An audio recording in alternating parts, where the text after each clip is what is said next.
So we're here today talking to ceramicist Cassie Hansen about her practice and specifically how that relates to the idea of home and connection to place.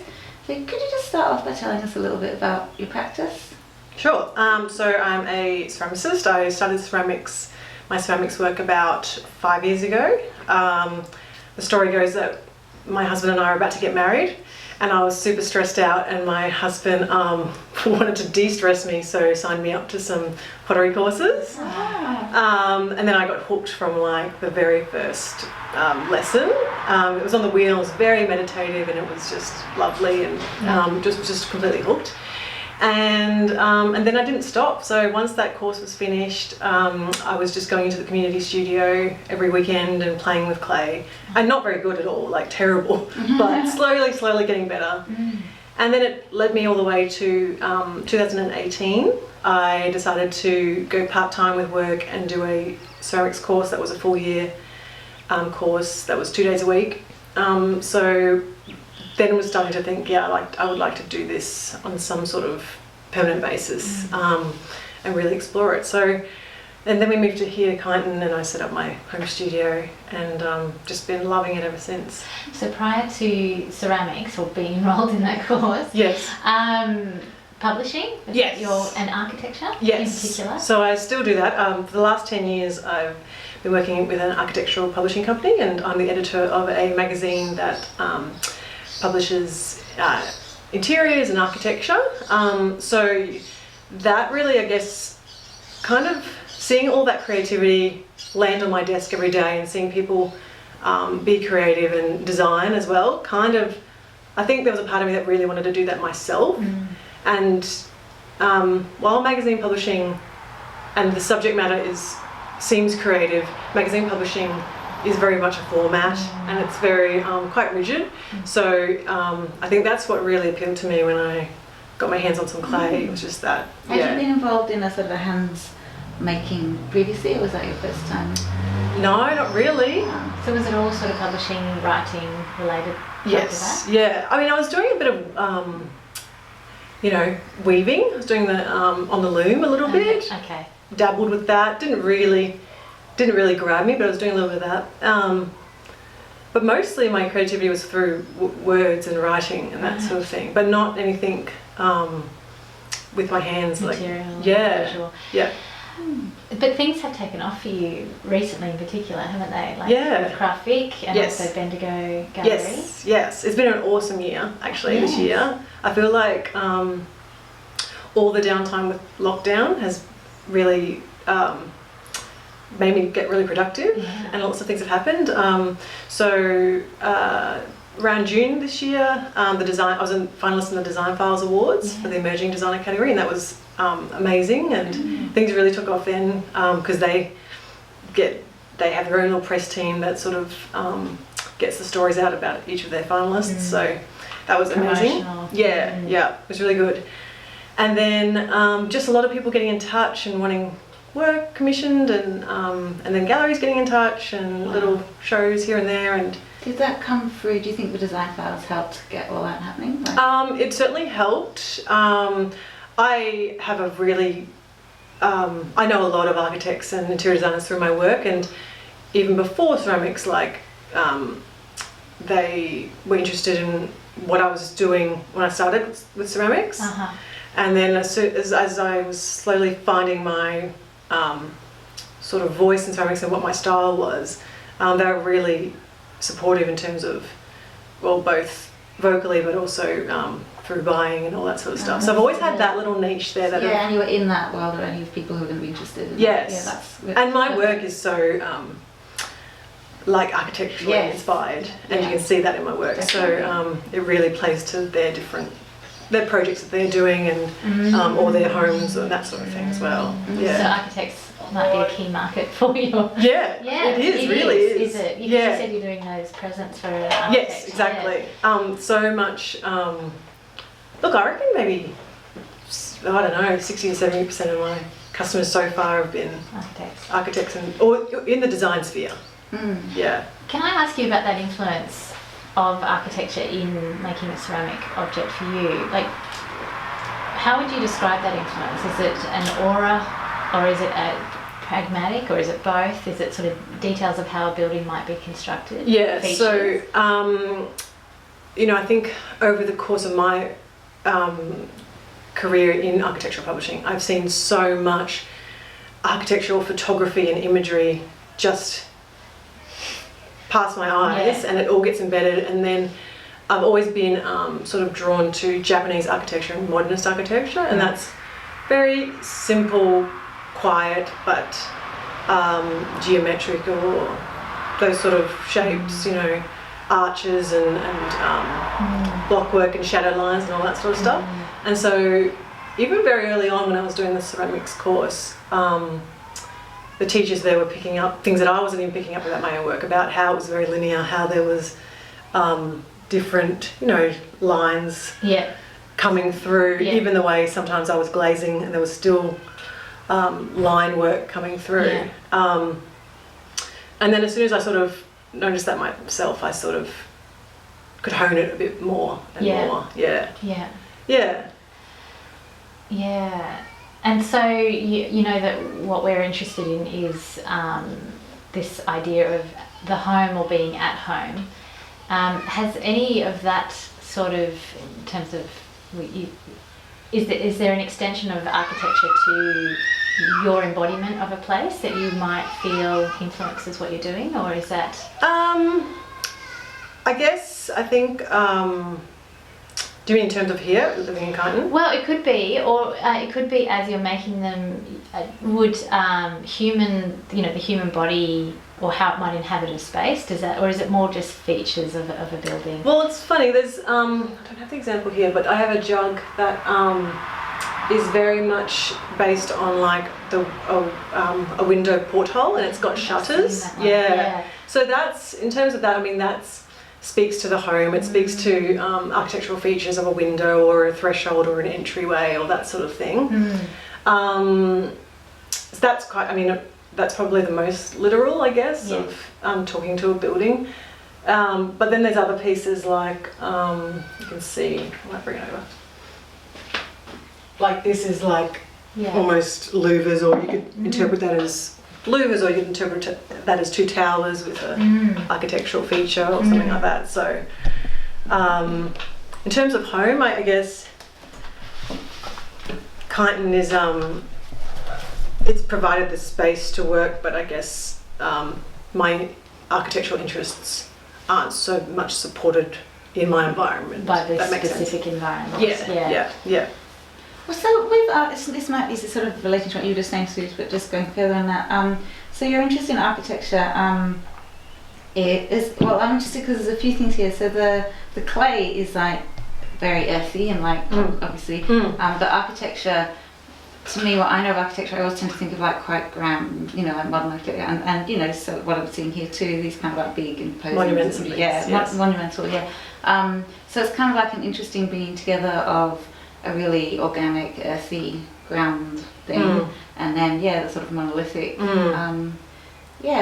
Well, and also I guess, you know, clay is, and especially terracotta clays and red clays, is very indicative of brickwork, which is such a common architectural material, and I think it's sort of an extension of using that sort of material to make almost mini architecture in a way. And again, the size is fascinating, because if we think about what we just said about the you've shrunk it down. Monumental, in which case you've got the power. Yes, totally. It's almost like a little cityscape. And then there's something cute about it as well, which is not probably what your classic architect might No, they don't want to be known as cute. No architect is ever said I want to. And they're imposing, and you know. Oh, and there's that sort of omnipotence of a building, which is classic for, you know, the sort of architectural feat. So is that conscious with what you're doing? I don't know if it's. I think it's maybe more subconscious. I think the scale of what I do. I find that perhaps, say, I spent a couple of days on a little body of work, or a few days in a row, I'll see that the scale, whether I don't really it's not an intent, but I'll step back and see that everything can sort of be like a little cityscape of, you know, this one might be next to one taller one, and you could almost see it on a skyline in a very strange city, but yeah, they sort of work together. So the more I do that type of work, I guess I notice it and then I put it into practice the next time around and then do it more intently. Yeah. So what's interesting though is that so what you're doing there is sort of like almost like an art concept. Really, it feels like an art concept, and yet what you're making are objects that can be used. So it's bringing that, you know, sense of utility. I like. A lot of my work is mostly vases and jugs, and I like the sense that it can be something that can be used, but it may never be used. Like someone may just put it up on their shelf and admire it, but it's got that sense of fragility. It's like a showpiece, like it's the special piece that I might never use as an actual pouring jug or something, but it does have that potential or to be used. Yeah. So it's sort of quite grounded in that way. Yes. Of being practical. And at that point, it becomes directly related to a home in a very functional way. It does. Incredibly, because it's. I mean, it's designed for homes a lot, isn't it? And it's supposed to be something that will look beautiful and sculptural on a shelf or a mantelpiece. But you might decide to use it every single day. So I'd like to think of my work as sort of somewhere between functional, sculptural, and art and design. That's definitely what it is. So we're sitting here in your studio, which is just a lovely, lovely space. So you obviously work at home. Yes. Do you think that the making at home, how does that impact creating a home for you? That's a good question. Well, I guess not having to travel anywhere, you just, 10 steps away, it sort of does get hard to create boundaries around home time and creative time and studio time, because at any point I could just duck in here at night and whip up something, or when creativity strikes.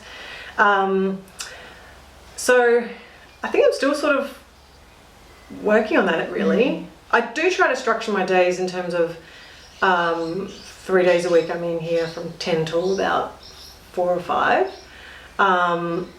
But that is to say, like, if I'm working from home on the magazine work, I won't come in here during my lunch break and finish a few things off. So it does blur a lot. Yeah, it does bleed into each other. But I think even just in terms of working in this space, I get really connected. I've found really connected to the community because I have that street-facing window.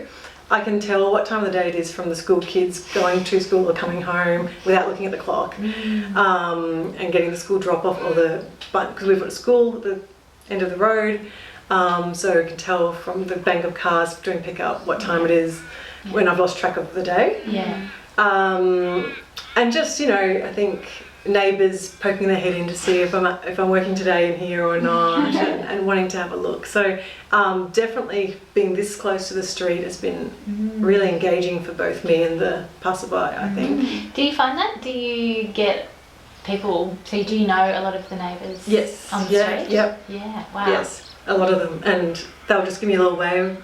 Like, that's a nice touch. Yeah, it's really nice. So you moved up from Melbourne? Yes. And was that because of, you hadn't started the ceramic stuff then? I had. You had? I was probably 2 years into ceramics about by then. So we've been here about 2.5 years now. Have you? I thought it was longer. Yeah, it's gone quick. And I didn't have my own space because we were living in rentals, and this is our first home. Yeah. And I was be at a community studio on the weekends and that sort of thing. So to move here, and then part of the appeal of moving to Cullington was not just we were priced out of Melbourne, but to have my own studio space.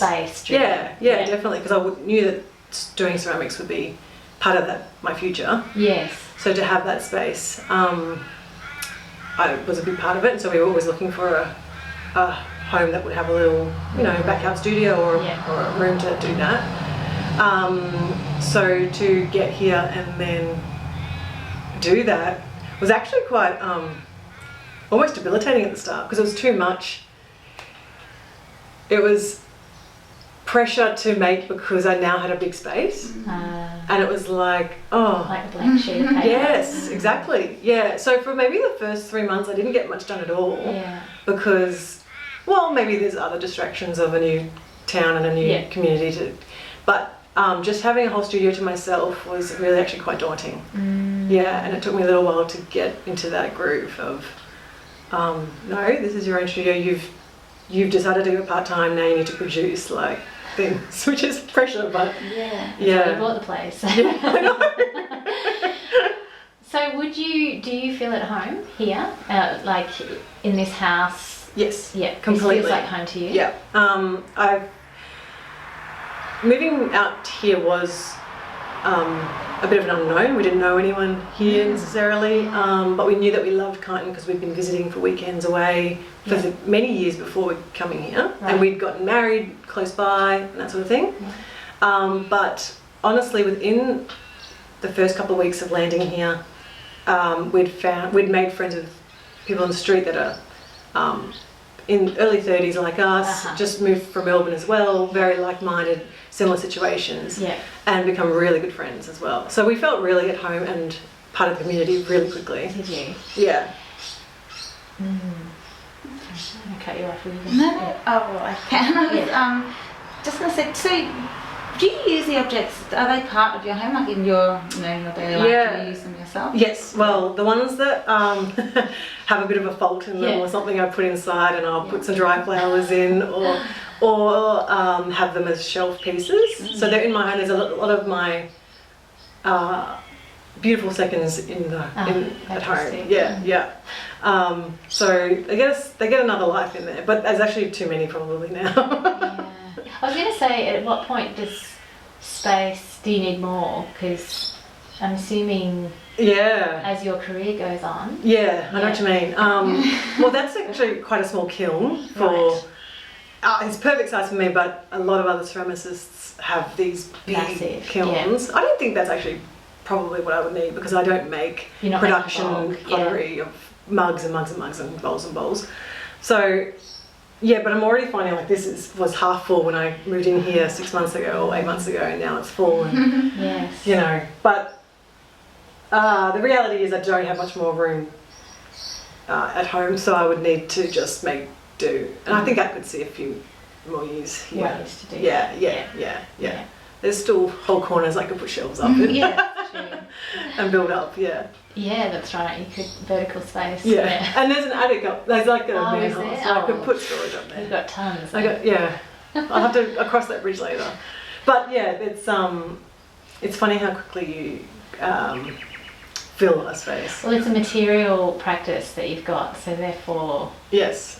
One of the byproducts. Yes. One of the main products, but the byproducts are the other bits and pieces. Yes. Yeah. All the I've got a whole corner of clay bags here. Yes. And these are all the glaze ingredients. Which takes up room, and especially when you're making your own glazes.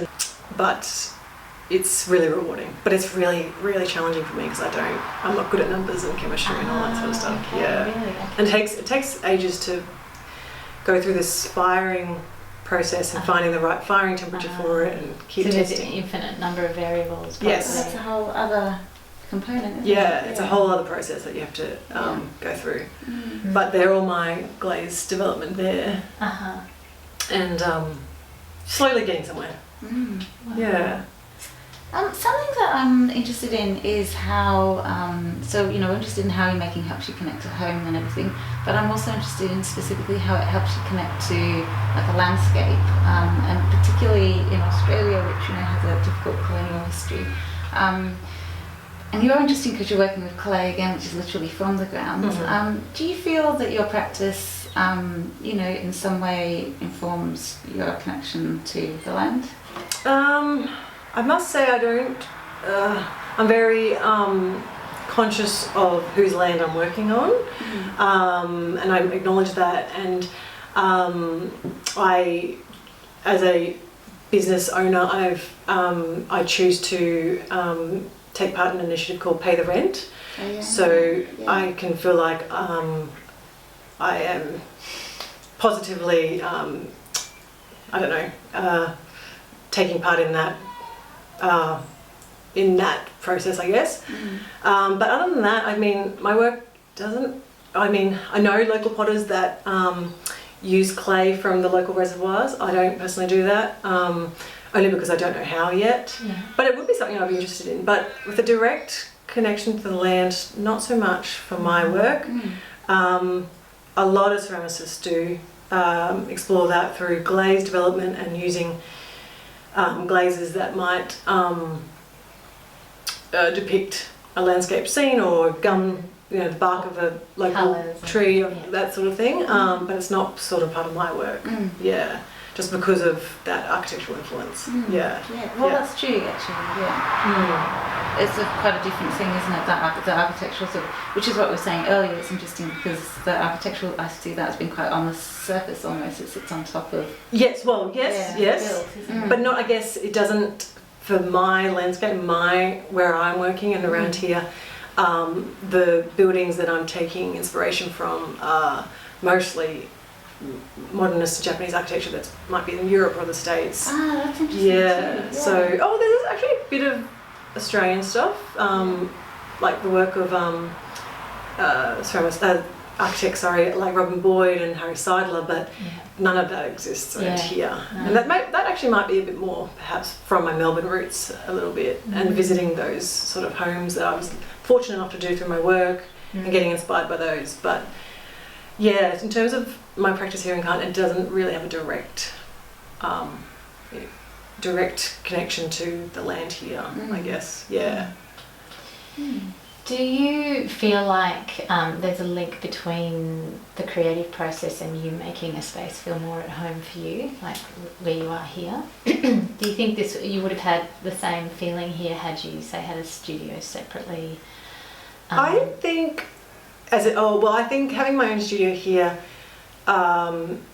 is vastly beneficial than if I'd had a community space or a shared space in Melbourne. I think, I don't know, I guess just because I have the freedom to inhabit this space, create, a floor plan and a working,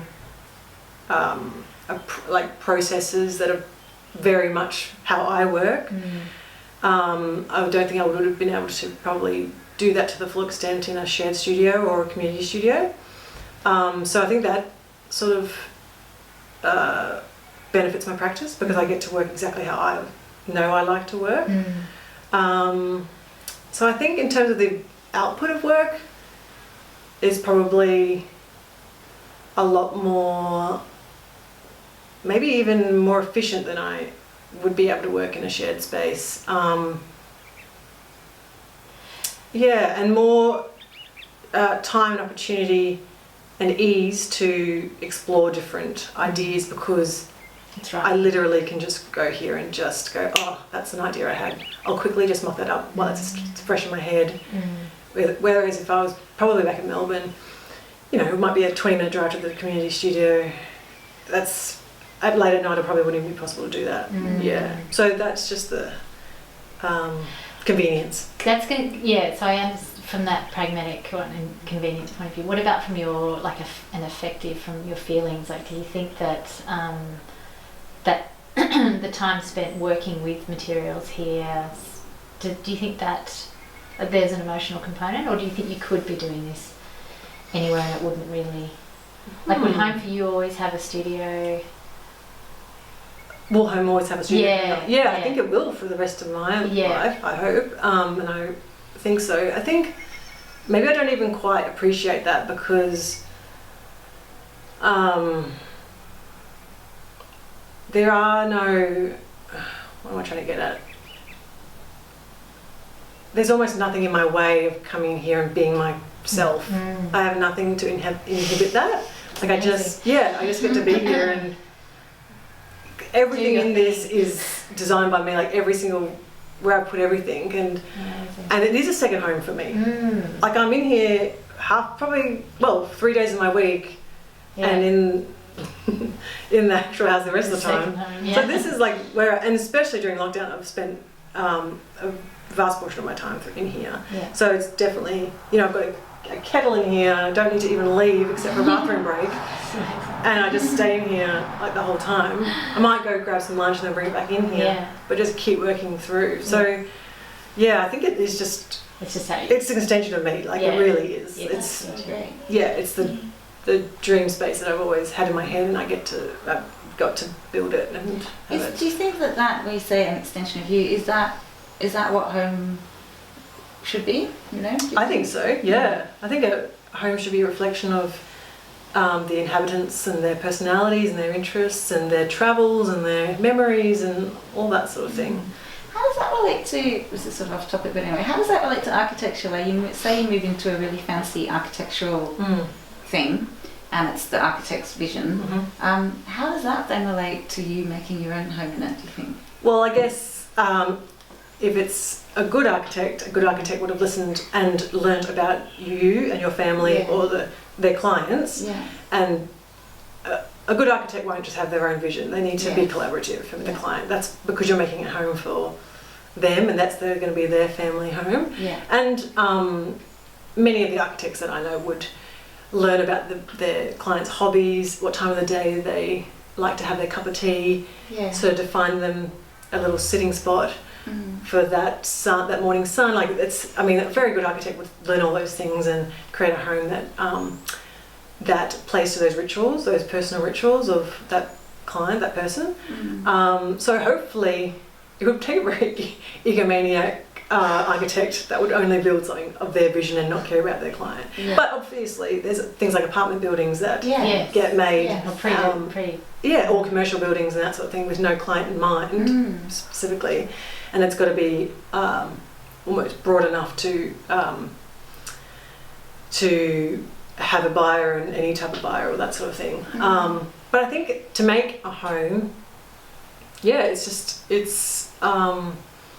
not everyone is lucky enough to have an architect make their home. So if you inherit one or you buy one, that's just, I don't know, it's something, you layer it with pieces of you and your family and you almost customize it to your rituals and your daily That's interesting about your use of the word rituals. Do you think is your making part of your homemaking ritual, do you think, or would being at home? Well, I guess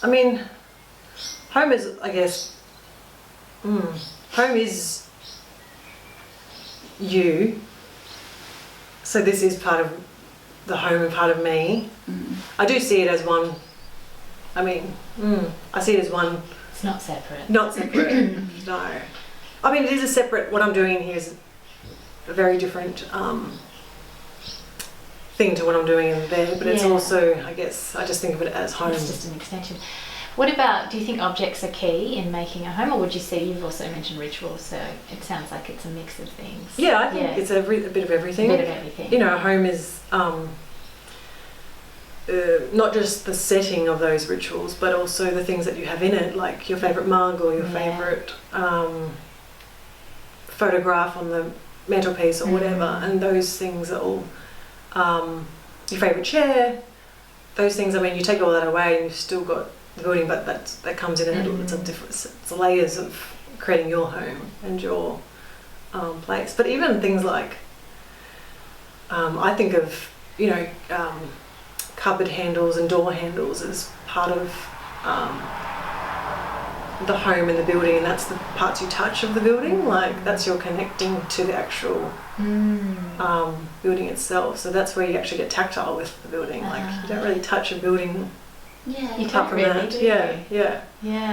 And windows and that sort of thing. So you're not touching walls or that sort of thing. Yeah, that's where I feel like that important parts of the building. And architects sort of really love door handles and things because they understand that too. Right. Yeah. Interesting. interesting. What about this region? You said that you feel really home in this town. Does this sort of Central Vic area, does it feel like, do you feel pretty grounded here? Is it somewhere you can see yourself for the long term? Or Yes, I can. Yeah. You know, part of the reason we moved out here was because we were at a time in our lives where we were probably starting about family and that sort of thing, and moving here was a part of that. So Putting roots down and, you know, getting to know the community and making sure we love the community to perhaps one day be lucky enough to bring up kids here and all that sort of stuff. So checking it out. Yeah, and making, we were pretty sure that we would love it because we had so many great experiences here, but you don't really know until you move here. But from day dot, we loved it.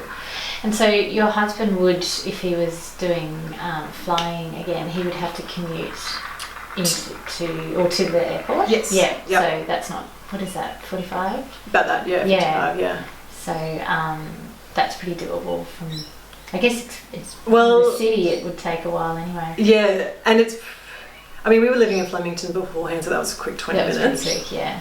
But I mean, I think that's a small, we both think that's a small price to pay for being out here because we Alright. love it so much. Yeah. But my work is actually in South Melbourne, Right. and I've been working from home since COVID.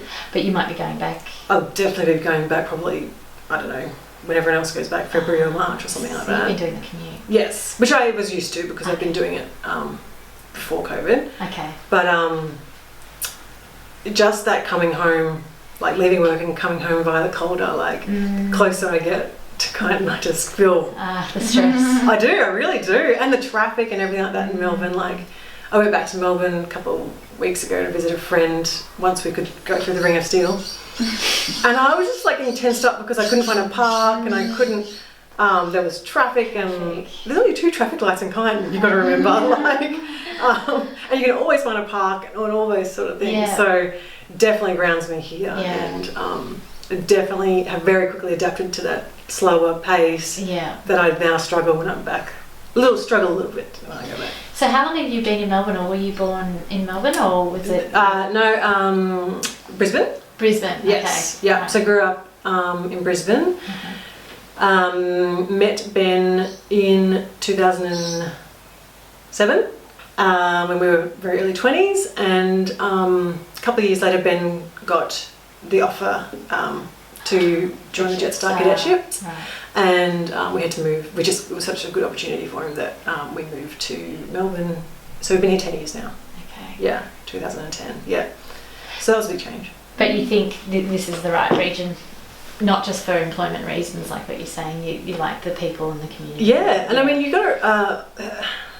Ben and I always talk about how it's really funny we did end up here because Ben actually grew up in France. He's French. Oh, yes, that's He moved to Australia when he was 12. Lived on the Gold Coast, then Brisbane. We went in Brisbane.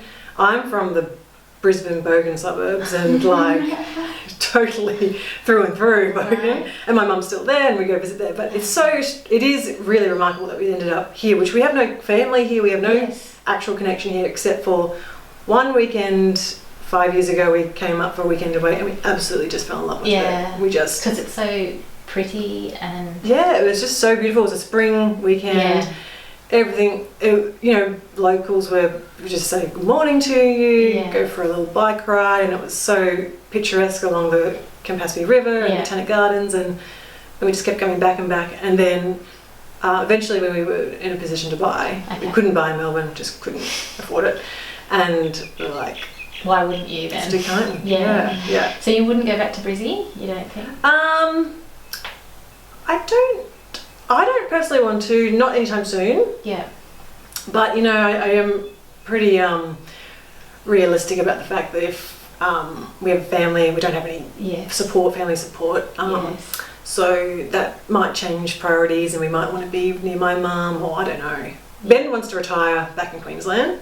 Yeah, he wants to. He's a long That term. is a long-term plan. Yeah, I know.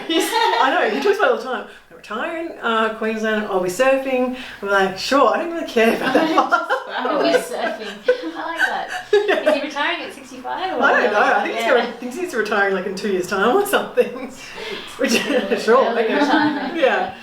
So I think we will end up there, but I think for me, I'd hope it would be later in life. I'm really, really happy here. You're really I love happy it here. here. Do you think culture is a big part of it, being around, because these are very arts areas, Yes. aren't they, around these Well, yeah, arts? I feel like there's a community that understands what I do and Yes. has like-minded people, Yes. like-minded ceramicists. Like there's another ceramicist across the road. She's Ruth across the road. It's quite a coincidence. Yes, I know. Well, it's so weird because we came up for the Ceramics Open Studio, which is an annual event, and all ceramicists, a lot of ceramicists around the country open their studios, and you can go visit a ceramicist and see how they work. Yeah. And that particular weekend, which would have been maybe 4 years ago, we came up to Kyneton and stayed the weekend, and then we popped into that You went open to that studio, house, oh, that's so not fun. knowing that this would never be our house. And I remember parking here across the road, and we were having a really hard time finding a home. Like things were just selling really quickly at that time. You know, it was just really competitive. Yeah. And I said to Ben, I looked over at this house and the street in general, and I just said to Ben, all I want is a house like that. Like, why is it so hard? Like, why is it so hard to find something? Everything's getting snapped up so quickly. And then little did we know, like a year later, it would come up for sale. We would get it. That's amazing. I know, it is crazy. Yeah. And then I would become friends with Ruth, and and so back to my point, there's a lot of ceramicists around here. You feel they're very open to, you know, sharing their knowledge. So the community here is amazing. The culture's fantastic. Like it just, I don't really feel like I'm missing out on that much compared to Melbourne. No, Great. certainly. When I noticed that as well. You can be very busy, and there's lots of festivals and lots of interesting activities going on. Completely. Yeah. I mean, this year not so much, but every other time. Yes. Besides 2020. Yeah. So we might leave it there. Okay. I'd like to say thank you very much for talking to us. Thank you. I hope there was something there that was of interest. No, it was great. Very interesting. Yeah.